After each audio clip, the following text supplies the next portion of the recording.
So, John Nelson Leaf, and this is the full bearded me. I haven't trimmed my beard for a while, so you can see what I look like when I'm all scruffy. Today is going to be a longer episode because I kind of want to get out of the habit of just unboxing things or talking about something briefly, and do longer podcasts to give a larger sense of the sort of content that I'm interested in. And today I want to start with talking about the fact that I'm getting ready to get a JSTOR JPASS account, which will allow me access to thousands and thousands of research documents, primary sources.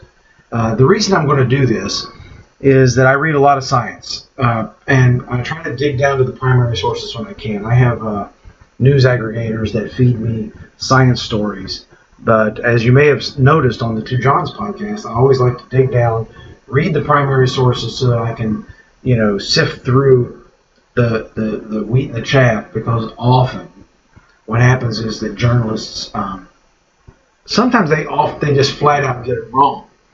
Other times they simply don't understand the science, and they misrepresent it in an innocent but ignorant way. So I like to go back down to the primary sources, see what the researchers themselves found. Sometimes even look at the data and the analysis to see what maybe the researchers themselves didn't actually see. So this is something I've been doing for decades. I did a rough estimate once, and it was I came to the conclusion, because I do this this is what I basically do with my free time, is reading science, primary source science when I can. And I did a rough estimate one time and came up with something like tens of thousands of hours of research that I've done, and it's that was kind of odd, considering that I have a bachelor's degree, but I don't have a master's or a PhD. But I probably should have stuck with my postgraduate education, because I've done the research, and I really like that part of it. I just don't like the sitting in class part and the seminars and the other students. And it just strikes me as very slow. It makes me impatient to deal with it that way. I'd rather just learn, and that's kind of a flaw of mine that has kept me out of having a neat little thing to put at the front of my name. I mean, Dr. Leith. But so I have done, this is the thing I do. I've done tens of thousands of hours of just reading science of all sorts, sociology, anthropology, physics, where I can get through without too much problem with the math.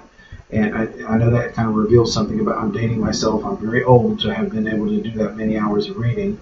But I want to get a JPASS, because when I do get something in my news aggregators that I try to dig down through the science reporting to get to the primary sources, I often bump up against a paywall, and that's very annoying and frustrating to me. So with the JPASS, I'll be able to actually go down, read the primary sources, and do my own analysis of the data and the analysis myself.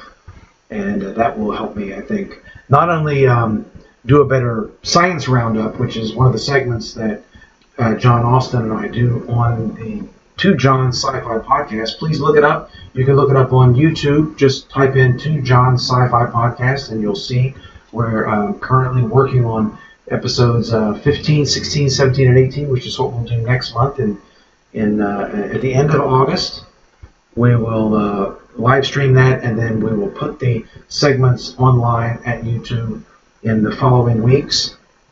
But not only to help me do a better sci-fi podcast, Science Roundup with John, but also most of the stuff that I read, I never do get it online. I never do get my thoughts about it and my, the things that I think it implies and my extrapolations on that research.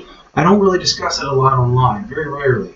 I mean, I have done some bits and pieces on like the grandfather grandmother hypothesis in how I think that has affected literature, specifically in how it informs the guru archetype in literature. But otherwise, I don't really, a lot of this stuff just sort of goes into my head and never comes out of my mouth. And I want to do more. I want to share more of my thoughts on this sort of research. And this is one way that I feel like I can back that up rather than just commenting on some story that I read at a science reporting website. So I'm going to try to remedy that with a JPASS account.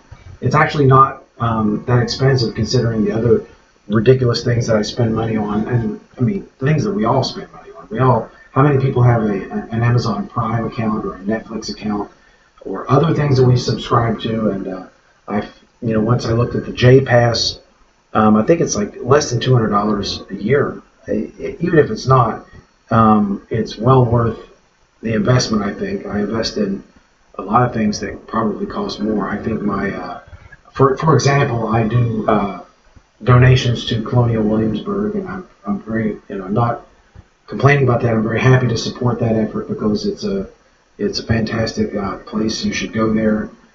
It really gets you into the history of the United States, and it's I love that place, and I donate to that.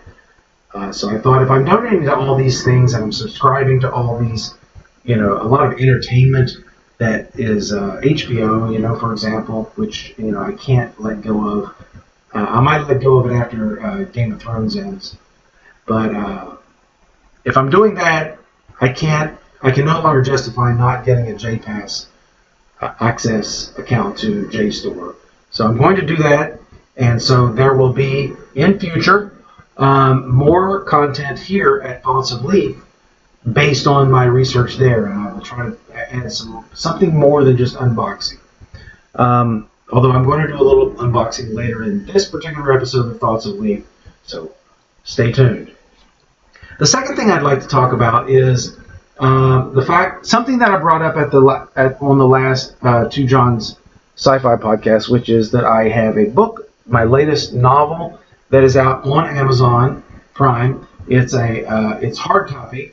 Most of the stuff that I have on Amazon are Kindle books. Although I'm trying to remedy that, I'm going to try to adapt the things I have as Kindle books as hard copy, so that you have something to hold. I understand. I was an early adopter of ebooks, but I still, having read several books in that format, in electronic format, there's still something about having a book in your hand, something that you can pull out on your commute while you're on the train or however you get to work, something that you can just open up and just actually hold in your hands while you're reading it. So I'm going to try to move some of my electronic format works to hard copy.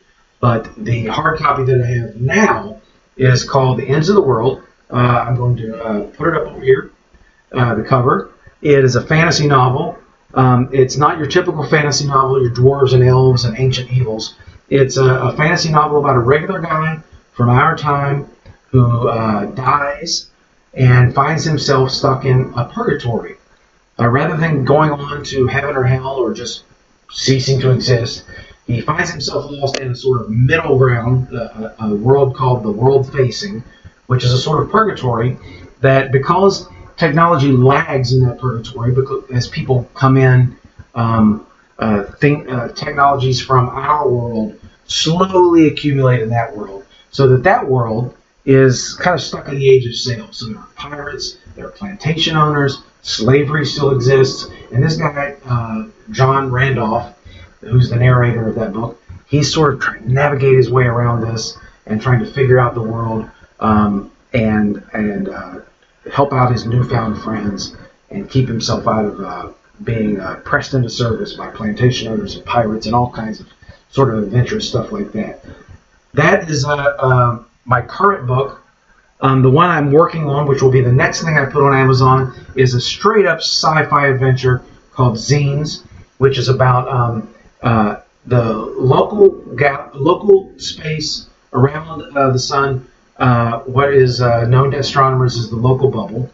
It was colonized by humans, and then there was a sort of apocalypse that destroyed the civilization that was colonizing it. And several centuries later, various factions have started to rediscover the systems in the local bubble, and the characters in this particular book are in the tail end of a long peace, and there are certain developments, certain technologies are being rediscovered that are threatening that peace, and they're trying to figure out a way, they're trying to find their way between multiple warring factions, namely the Smoke Hatters and the Soshi, and which are the Smoke Hatters are sort of a mystical sect of people who are descended mostly from East Asia, although there are some sort of Jungian elements in their philosophy. The Soshi are futuristic socialists, and there are Bahri, who are spacefaring Muslims, and the Church of the Tao of Christ, and there are a group of people who are now in control of Earth, which are called the Indigenous Nations Culture, and they're all, or the Indigenous Nations Congress, they're all sort of vying for power, and the main characters in this story are simply trying to survive, but they're uncovering aspects of an ongoing conspiracy that two of the characters, Vanny and Sandalphon, who are deeply involved in, although they didn't know it at the time. That I hope to have fully edited and ready for publication before the end of the year. I'd like to get it out before Christmas so that people could give it away as a Christmas gift, and I could give it away to my friends as a Christmas gift. What I have on Amazon right now are a very short horror story called Heather Hadrigal, which you can check that out. I think it's like $1, but it was a horror story I wrote several years ago, and about a guy who is having some bizarre dreams, but the dreams start to bleed into his waking world, and it's very atypical for my type of writing. I don't typically write horror, but this was a story that sort of impinged itself upon my consciousness, and I had to get it out, so I wrote it and put it up on Amazon. And the other one is the first installment of what I call the Angel Trilogy, which are going to be 3 fantasy mysteries, and each one of them has a different narrator. The first narrator is a private detective. The narrator in the second book is a police officer, and the third one is a sort of a private investigator in the vein of the I can't remember the guy's name.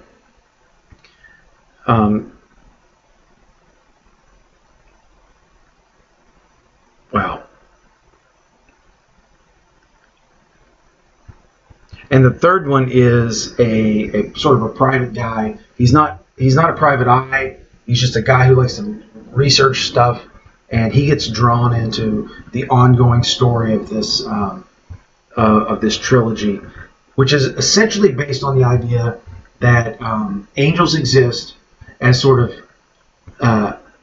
anthropomorphized archetypes, and the mysteries that these 3 narrators are involved in drag them into this archetypal world, and in a sort of noir, hard-boiled way, and they are uncovering things about themselves and about the way that the world works and the way that the human beings work, as they're trying to uncover specific mysteries in each of their stories. The first one is called On the Head of a Pin, which is where a private detective whose name is Chuck Oliver is hired to find a missing person, the missing person being the Angel of Despair.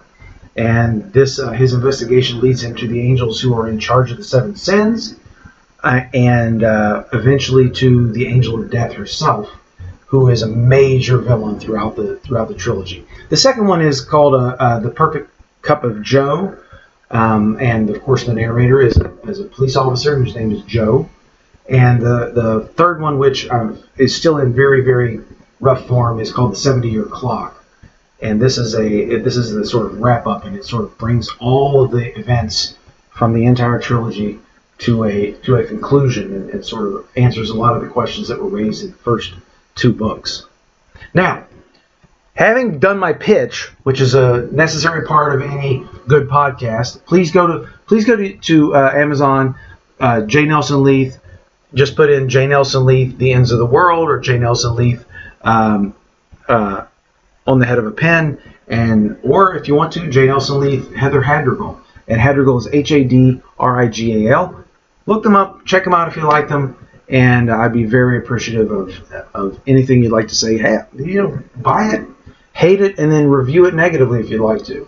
The ones I have up there are reviewed rather well, but if you didn't like it, that's fine. Everybody has their opinion, and that's perfectly okay.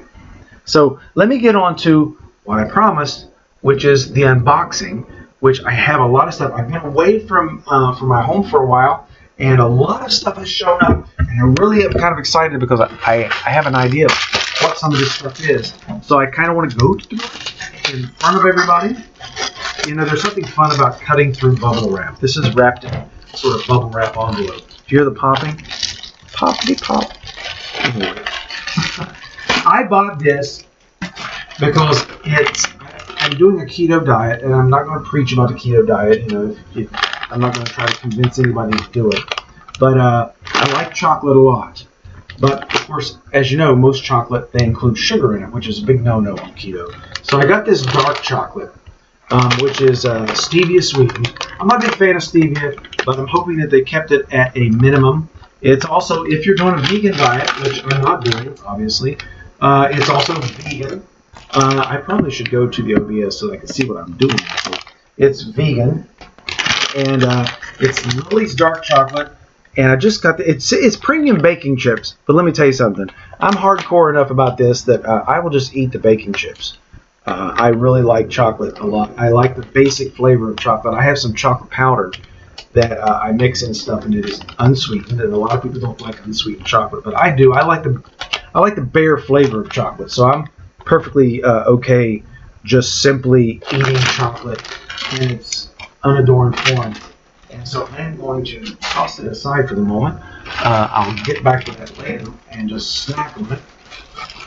This, I have a feeling this time is going to be Two Johns podcast. Yes, this is the next of my signature T-shirts. So you will see me wearing this on the Two Johns podcast that comes at the end of this month, and it is a T-shirt that says "I'm cracking open a book," and I know it's a terrible pun. But I do love puns, and I love octopus too. Octopus feature very strongly in the book "The Ends of the World," as you can see by the cover. But I just thought this was funny, and so I bought this T-shirt so that I can wear. As you may know, if you've seen the podcast, I switch back and forth between T-shirts between the different segments, and so. Pretty soon I'm going to have a gigantic collection of corny T-shirts that I'm probably going to be embarrassed to have in my wardrobe.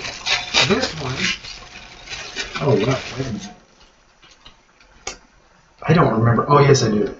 For a second there I was thinking I don't remember buying this, but I do remember buying it.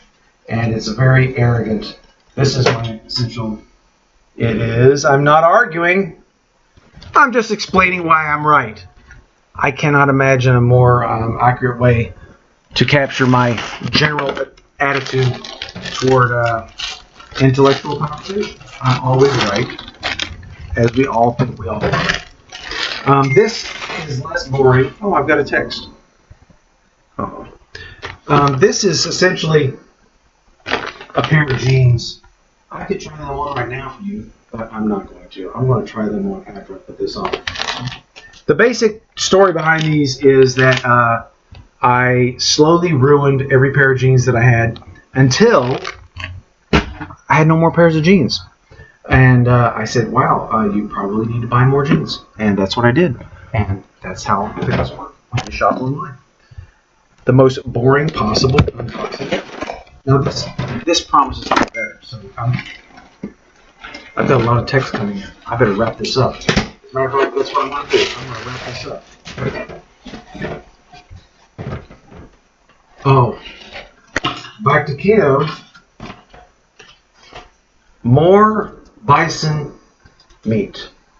This is uncured bacon. Well, it says bison. It says bison, but it also says uncured bacon. I'm assuming that they're considering bacon not to be pork, but simply a form of meat preparation, which is fine with me. It's 7 grams of protein. It's gluten-free. So if you're on a gluten-free diet, look up this. I haven't tried this yet, so I cannot attest to it. But I can attest to the fact that bison is amazing. It's very similar to beef, but it's not exactly the same. And it has a little bit of cranberry in there. So there are some carbs, but it's not to the point where it knocks you out of ketosis. So that's where I get that. It's something that's easy to eat. You don't have to do a lot of preparation. So, when I'm, not wanting to prepare breakfast or buy breakfast, I can just say, well, okay, let me grab some of this, maybe grab a pre-boiled egg and just enjoy a nice keto breakfast. That's usually what I use these for. Anyway, thank you so much for watching. And as I said, in future, we will have more in-depth conversations about scientific subjects, because I'm going to get my JPASS account and I'm going to dig into that like a voracious reader, which is what I am when it comes to science. I love actually going down to the most basic level to see what researchers actually found, and not relying so much on journalism, because as I said, a lot of journalists don't seem to understand the science, or they purposefully... I'm being summoned. I should go. Anyway, thank you. You can check out my website, which is right here, somewhere in that range. You can see it. And if you like these podcasts and you just like me sitting here bullshitting for a few minutes, it'll be longer in the future, because I'm probably going to have a lot to say about the science articles that I read. Just subscribe to the YouTube channel, Thoughts of Leith. And I'll see you later. My name is John Nelson Leith. Stop her.